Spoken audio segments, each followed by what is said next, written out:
Taoiseach, I heard your responses earlier on the nursing home charges scandal, and you defended the strategy that has been pursued by successive governments not to give people what they should be entitled to in terms of the huge outlays they had for nursing home charges.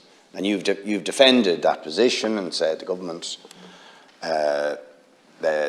has never conceded the right to pay these charges. Now, the first thing I would say, the refunds, first thing I'd say is, if that was the case, why did you need a legal strategy at all? And why did you have to settle with people? And why was there a memo saying that we better keep these settlements quiet in case other people might become aware that they would have a legal case against the government for the refund of fees that they had paid out in nursing homes? But beyond that,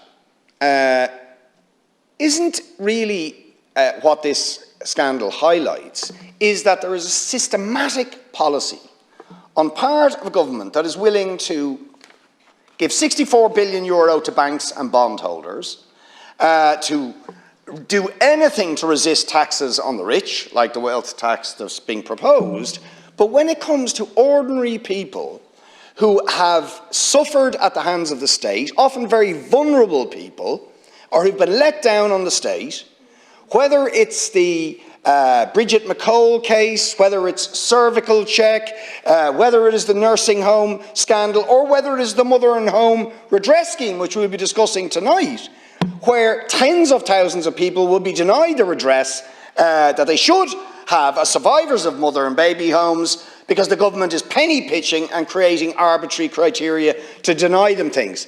And all the time, there's a systematic policy of government across government departments to deny ordinary people who've been let down by the state the things they deserve, but always to protect the interests of the wealthy. Thanks very much, Deputy, for your questions. Again, just in relation to the historic nursing home charges, this is the private nursing homes. I want to emphasise once again that this doesn't relate to anyone who's currently in a nursing home today or in recent years. It relates to charges prior to the 2005-2006 period.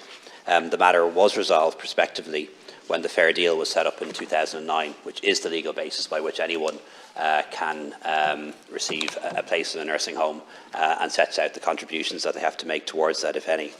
The state, the taxpayer, has compensated those who paid charges in public nursing homes at a cost of €480 million. That was the right thing to do, and it was done at the time. In relation to private nursing homes, the situation is different, and that was explained at the time, back in 2006. The government doesn't accept that medical card patients ever had an unqualified entitlement to free private nursing home care. And even today, medical card patients that choose or are forced to go privately don't get a refund. And where we do pay for private care for people with medical cards, it's done by prior agreement. There's a system in place. You can't just bill the government after the fact. It was never the intention of the government or the Oireachtas to create such an entitlement, and that's clear from the debates at the time, and that does matter.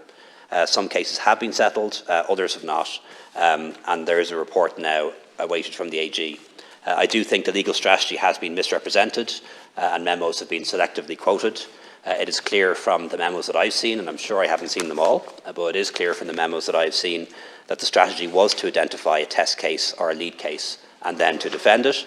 And the state sets out what its bona fide defence would be, and there are 3 lines of defence, and any one of them would have been adequate. Cases were settled, as I mentioned, but not all, and that was done on an individual basis. I think the issue of the disability payment is a different one. The legal advice is different and much more clear. I haven't seen the 2009 memo. I just saw the programme on prime time last night. I have seen the 2011 one, but only recently, and I will look into it further. But as I said earlier, this relates to prior to 2007. The disability allowance has been paid in full for the past 15 years to people with disabilities in long-term care. It does relate to the period before that, and I think that is significant. The 3 coalition leaders have discussed the nursing homes issue, as has the whole cabinet. We haven't discussed the issue of the disability payment as yet, but I'm sure we will. But one thing I would caution people to do, is not to read memos in isolation. There may be many different memos and many different briefing documents that might put a different picture on things. And I would caution people not to selectively read or selectively quote memos. Government memos can be 50, 60 pages long. It's very easy to take out a sentence or a paragraph and create a particular impression from that.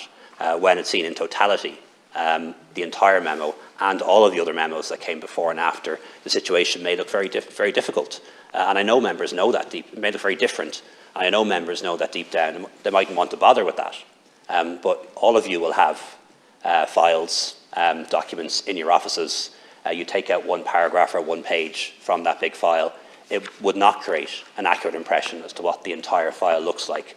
And I know you know that, and I know it doesn't suit you to know that, but you do know that. Just in relation to tax on investment funds, the government obviously keeps all tax matters under review, and there are finance bills every year.